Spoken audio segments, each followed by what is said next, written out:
À minuit, un cri étouffé a traversé les murs d'une librairie fermée. Mais à l'intérieur, personne n'était censé être là. Et si les livres eux-mêmes cachaient un secret assez dangereux pour tuer, écris dans les commentaires ta ville, pour que je sache jusqu'où ce mystère voyage. Reste bien jusqu'à la fin, car tu découvriras une vérité que même Hercule Poirot n'aurait osé imaginer. Le clocher de la ville venait de sonner 12 coups quand un bruit étrange fendit le silence. La librairie de la rue des Ombres, fermée depuis des heures, semblait soudain respirer comme un être vivant.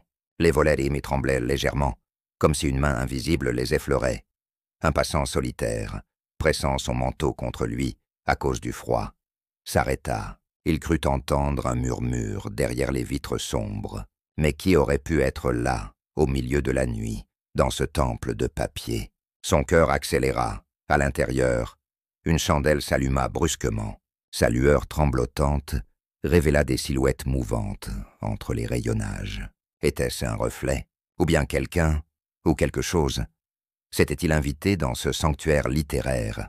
La légende locale disait que cette librairie cachait une salle interdite, bâtie derrière un mur de fausses étagères. Certains affirmaient que des manuscrits rares y étaient enfermés, trop dangereux pour être lus.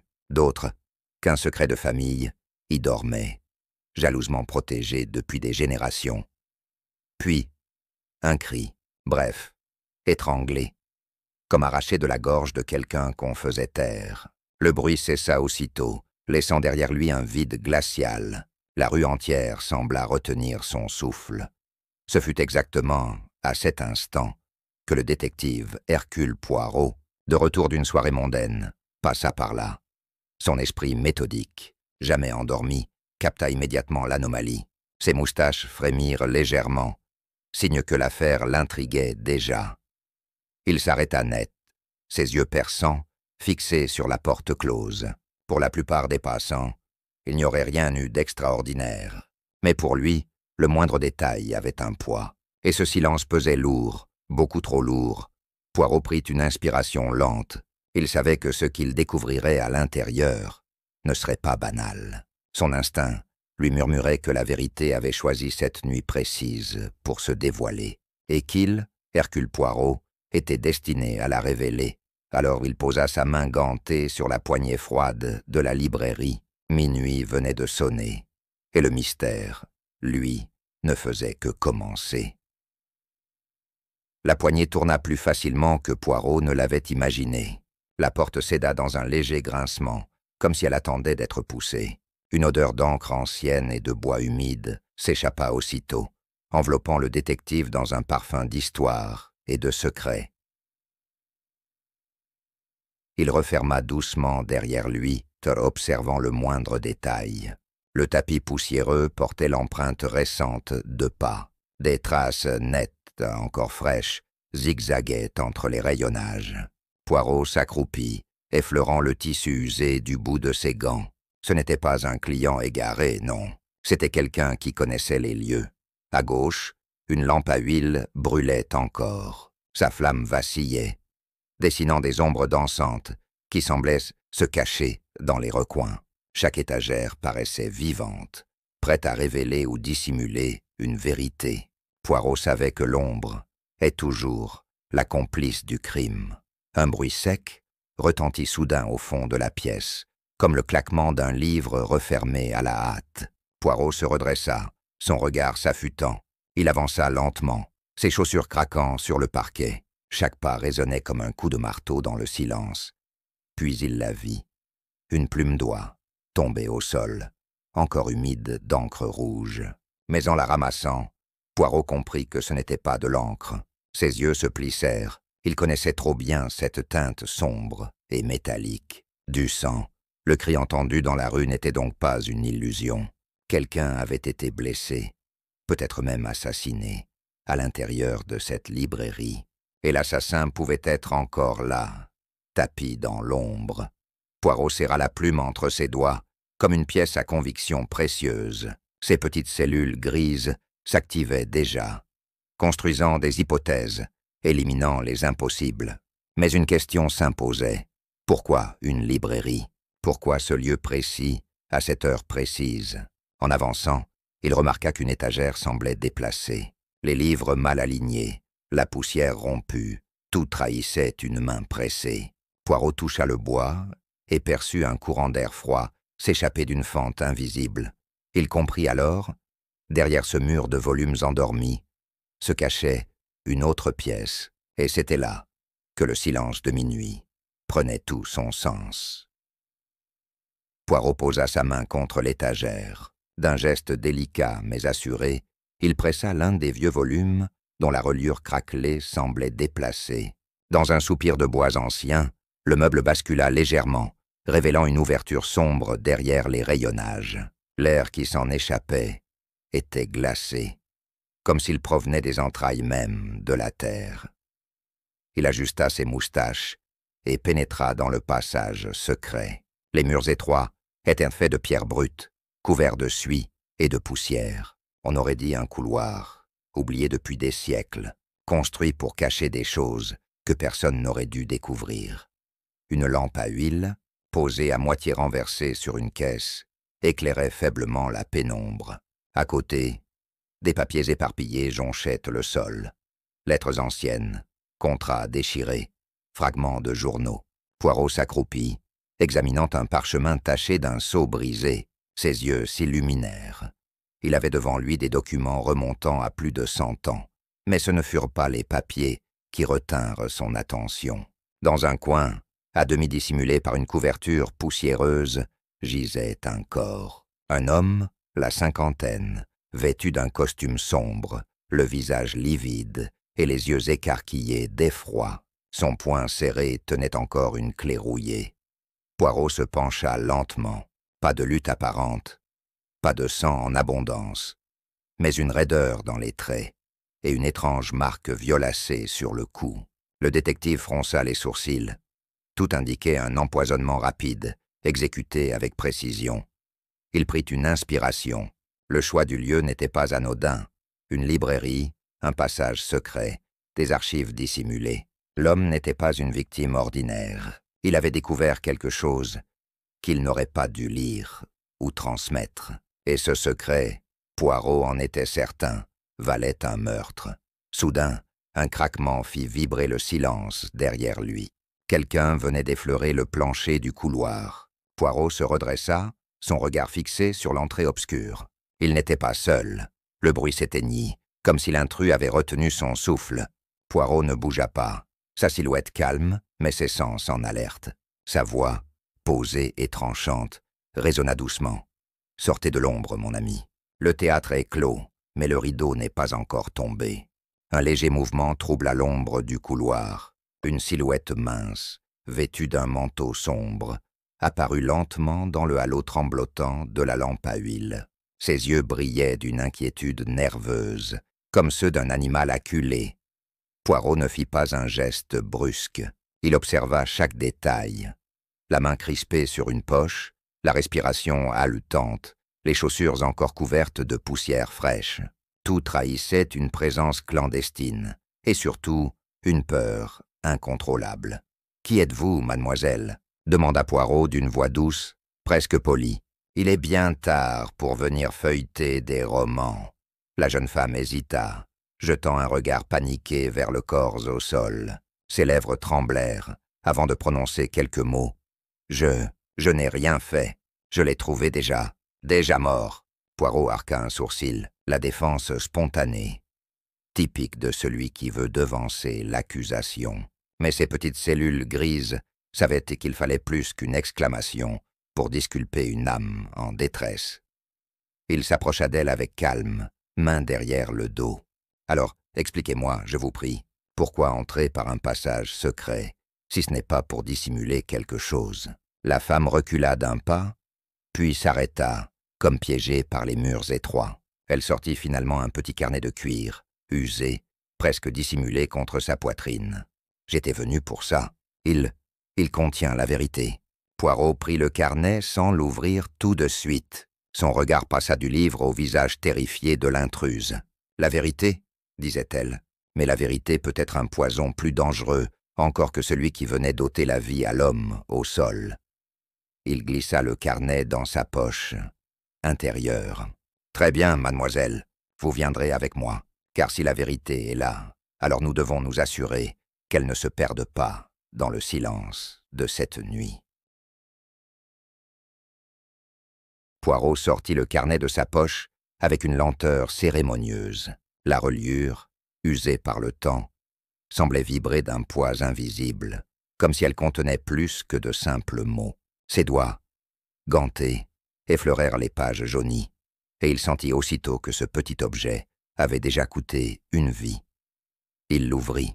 Les premières lignes, écrites d'une écriture nerveuse, parlaient d'une société secrète, née au cœur de la ville, il y a plus d'un siècle. Une confrérie obscure, mêlant marchands, érudits et politiciens, qui avait juré de protéger un manuscrit interdit, caché dans la librairie. Les pages suivantes révélaient des noms. Poirot fronça les sourcils. Certains lui étaient familiers, des notables respectés, des familles influentes, des personnes qui, en surface, représentaient la vertu publique. Mais derrière leur sourire se dessinait une ombre inquiétante. La jeune femme, encore tremblante, observait Poirot. Ses mains serrées contre son manteau trahissaient son angoisse. « Je devais le récupérer, » dit-elle d'une voix basse. « Ils ne veulent pas que la vérité sorte. Ils tuent pour la protéger. » Poirot leva les yeux, ses moustaches frémissantes. « Et qui sont-ils, mademoiselle ?» demanda-t-il doucement. Mais la jeune femme détourna le regard, comme si la réponse elle-même pouvait la condamner. Il tourna d'autres pages. Certaines étaient tachées, griffonnées, à la hâte. On y mentionnait un rituel de minuit, toujours célébré dans la salle secrète de la librairie chaque premier samedi du mois. Et cette nuit, n'était-elle pas justement ce soir-là? Un courant d'air plus froid encore parcourut le passage, comme pour confirmer les écrits. Un bruit sourd résonna au-dessus d'eux, des pas lourds, ordonnés, qui descendaient lentement l'escalier, menant à la salle secrète. Poirot ferma le carnet et glissa un doigt sur ses lèvres, demandant silence à la jeune femme. Ses yeux brillaient d'une intensité rare. Le détective savait que ce qui allait apparaître dans quelques instants n'était pas une simple coïncidence, mais le cœur même du mystère. Il souffla à voix basse. « Restez derrière moi, mademoiselle. La vérité marche à pas lourds et elle ne pardonne pas aux imprudents. » Les pas résonnaient de plus en plus fort, répercutés par les murs de pierre. Ils étaient lents, calculés, presque cérémonieux. Poirot leva légèrement le menton, ses oreilles attentives à chaque vibration. Quelqu'un descendait, mais pas dans la précipitation d'un fuyard, avec l'assurance de celui qui croit avoir le contrôle. La jeune femme recula, le dos collé contre le mur froid. Ses yeux imploraient déjà Poirot de trouver une solution. Mais lui, imperturbable, croisa les mains derrière son dos, comme s'il assistait simplement à une scène de théâtre dont il connaissait déjà l'issue. Une silhouette apparut enfin au bas des marches. C'était un homme grand, vêtu d'une redingote sombre, le visage partiellement caché par l'ombre de son chapeau. À la main, il tenait une canne au pommeau d'argent, qu'il fit claquer sur le sol à chaque pas, rythme inquiétant dans le silence pesant. « Monsieur Poirot, » dit-il d'une voix grave qui résonna dans le couloir, « votre réputation vous précède. Je dois avouer que je ne m'attendais pas à vous trouver ici, au cœur de nos affaires privées. » Poirot inclina légèrement la tête, ses moustaches impeccables, soulignées par la lueur de la lampe. « Et moi, monsieur, je ne m'attendais pas à voir quelqu'un descendre d'un sanctuaire secret, au milieu de la nuit, auprès d'un cadavre. Nous avons en commun la surprise. » L'homme esquissa un sourire glacé. Son regard glissa vers le corps étendu, puis vers le carnet que Poirot tenait encore sous son bras. Une étincelle de colère traversa ses yeux. Ce livre, il ne devait jamais quitter cette salle. La jeune femme laissa échapper un sanglot étouffé. Poirot, lui, ne bougea pas. « Voilà donc le cœur du mystère, » murmura-t-il. « Ce carnet vaut assez pour que l'on tue, et pour que l'on vienne le réclamer à minuit. » Le claquement de la canne se fit plus sec. L'homme s'avança d'un pas. « Rendez-le-moi, monsieur Poirot. et peut-être que nous pourrons oublier cette intrusion. Poirot fit un petit geste de la main, comme s'il effaçait cette idée dans l'air. Ses yeux brillaient. « Ah non, monsieur, les vérités que l'on tente d'enterrer finissent toujours par hurler. Et ce soir, elles ont choisi de parler. » Poirot observa l'homme avec une attention minutieuse. Ses yeux parcouraient chaque détail. La manière dont ses doigts crispés serraient le pommeau d'argent, la perle de sueur qui glissait sous son chapeau malgré le froid, le léger tremblement de sa lèvre inférieure. Derrière l'assurance affichée se cachait une nervosité profonde. La jeune femme recula encore, cherchant refuge dans l'ombre. Son souffle saccadé trahissait une terreur qu'elle ne parvenait plus à contenir. Poirot la fixa brièvement, puis reporta son attention sur l'inconnu. Il savait que l'équilibre de la scène se reposait sur ses propres mots.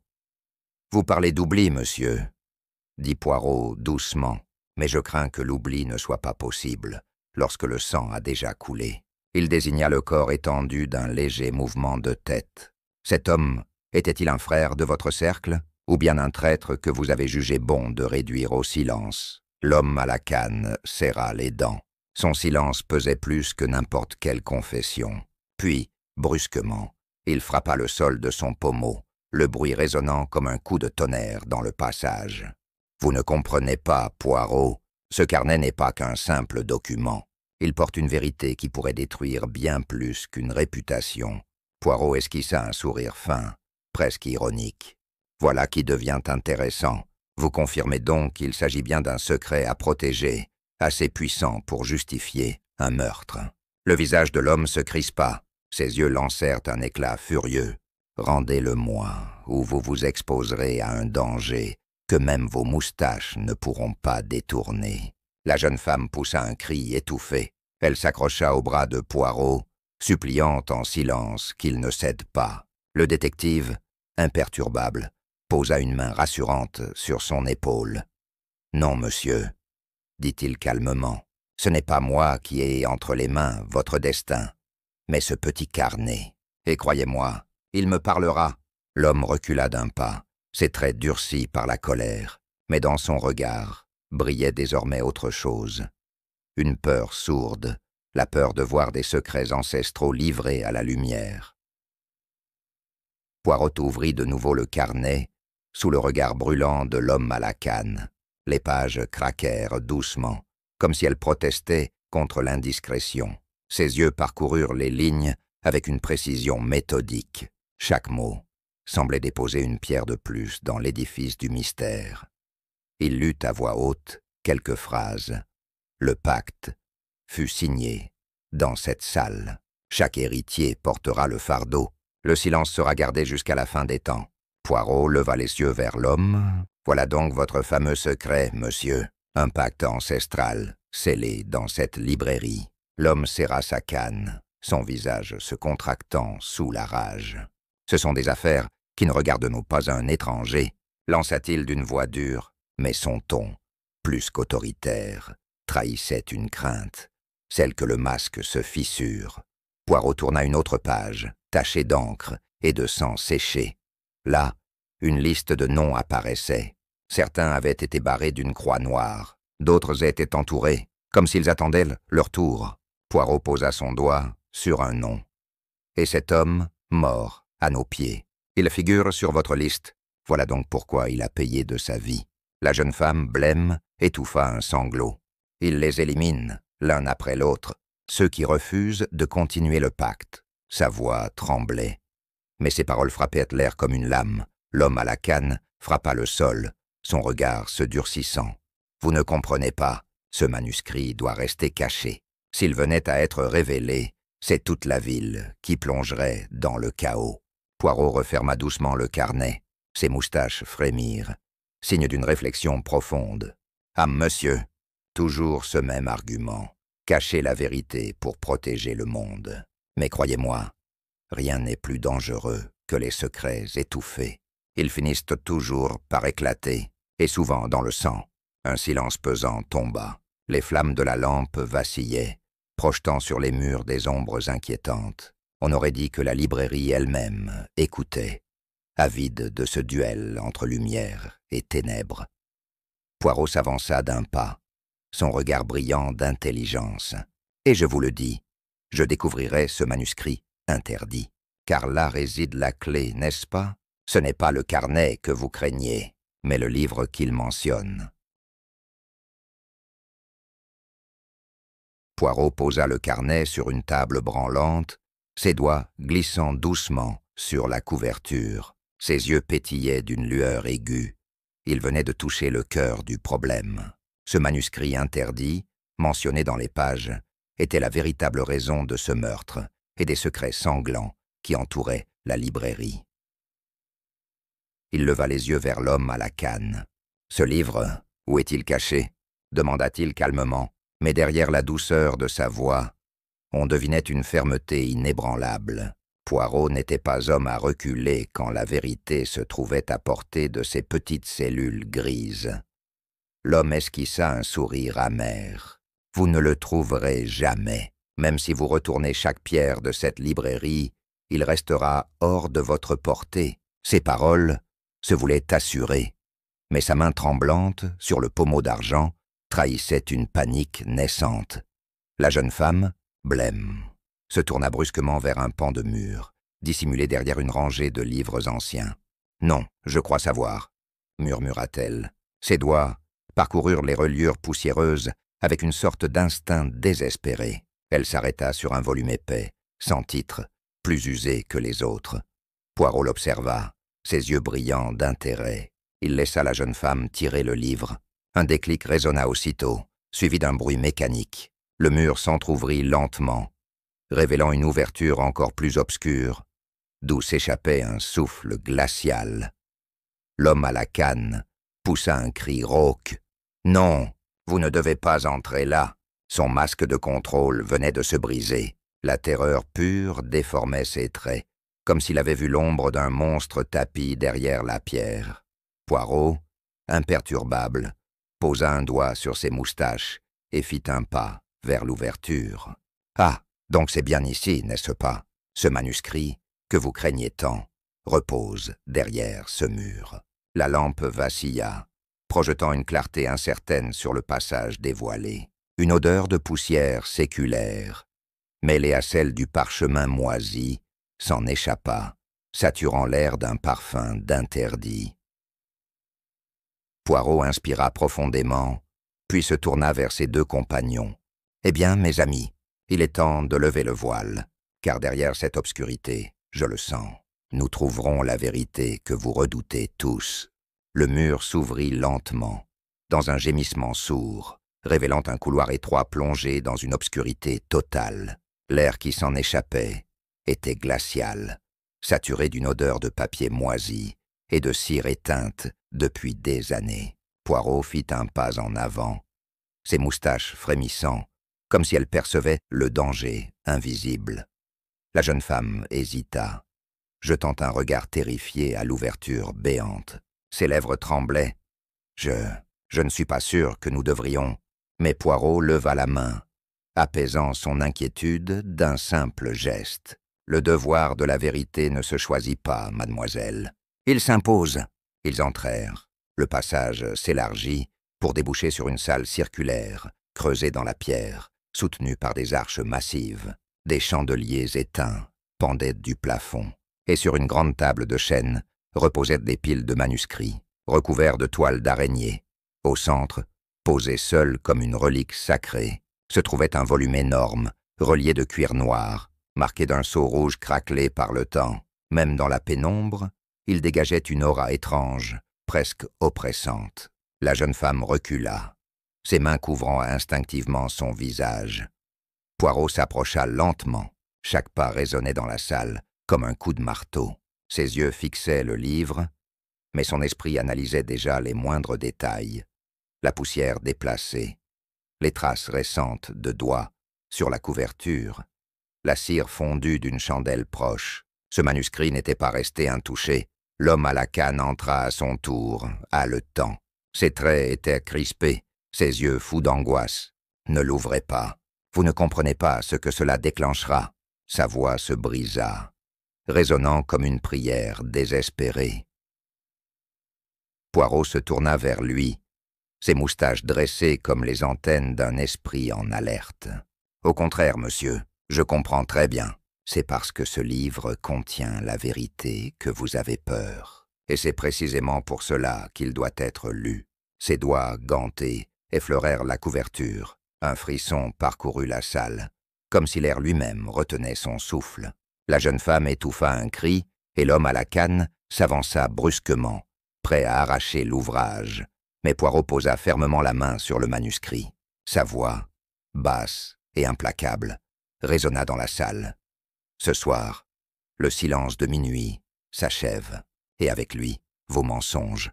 Poirot posa ses deux mains sur la couverture de cuir noir. Le sceau rouge craqua dans un bruit sec, comme si un pacte ancien venait d'être rompu. La jeune femme retint son souffle, et l'homme à la canne gémit, comme si ce simple geste scellait leur perte. Les pages s'ouvrirent, épaisses, jaunies, couvertes d'une écriture serrée et nerveuse. À la lumière vacillante de la lampe, Poirot déchiffra les premières lignes. Ses yeux se plissèrent. Intéressant, très intéressant. Le manuscrit racontait l'histoire d'une société née au XIXe siècle. Un cercle d'érudits et de notables qui avaient découvert un texte ancien, jugé dangereux. Plutôt que de le détruire, ils avaient juré de le garder caché, fondant une confrérie du silence. Mais au fil des décennies, ce serment avait dégénéré. Ce qui n'était au départ qu'une promesse de prudence était devenu une arme de pouvoir. Ceux qui connaissaient le secret s'en servaient pour manipuler, pour menacer, pour bâtir leur influence dans l'ombre. Poirot tourna une autre page, découvrant des comptes rendus de rituels, des signatures, des aveux cryptés. Chaque mot liait les générations à une chaîne invisible de silence et de crime. « Voilà, » murmura-t-il, « le silence de votre librairie à minuit. C'est celui de votre conscience étouffée. » La jeune femme chancela, les larmes aux yeux. « Mon père, son nom est là, parmi eux. » Sa voix se brisa, emplie de douleur et de honte. Poirot referma doucement le manuscrit, posant une main compatissante sur son épaule. L'homme à la canne, lui, tremblait de rage. « Vous ne comprenez pas. Si ce manuscrit sort au grand jour, tout s'effondre. Des familles honorables, des réputations construites depuis un siècle, des institutions entières. Voulez-vous provoquer la ruine de cette ville ?» Poirot s'avança vers lui, ses moustaches brillantes dans la lueur. « Non, monsieur. Je veux seulement empêcher qu'un autre homme meure pour le silence. Car ce manuscrit ne détruit pas la ville. Il révèle seulement la corruption qui la ronge déjà. » Un silence de plomb tomba dans la salle interdite. Le livre, désormais ouvert, semblait palpiter au centre de la table, comme un cœur battant d'une vérité trop longtemps enfouie. Poirot savait qu'il venait de franchir une frontière. Il n'y aurait plus de retour possible. Poirot fit lentement le tour de la table, tenant le manuscrit contre lui comme une arme invisible. Ses yeux ne quittaient pas l'homme à la canne, qui reculait pas à pas, son masque de dignité craquant sous la pression. « Voyez-vous, monsieur, » dit Poirot d'une voix mesurée, « le crime n'est jamais isolé.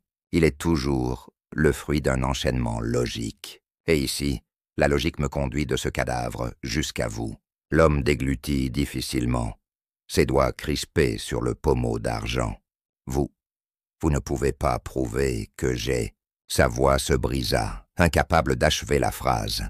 Poirot sourit finement. « Mais si, justement, vous tremblez, vous suez.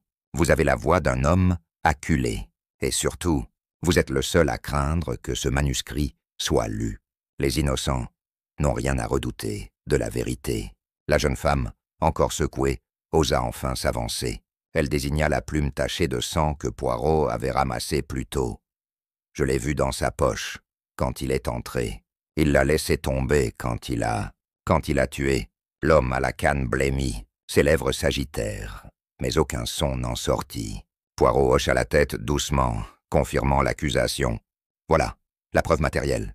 Vous avez tenté d'effacer le témoin gênant, mais vous n'avez pas prévu ma présence ce soir. » Il fit un pas de plus, son ombre se projetant sur l'homme tremblant. « Dites-moi, monsieur, le silence de votre confrérie valait-il une vie, ou bien craignez-vous Au fond, que ce manuscrit dévoile votre nom parmi les signatures.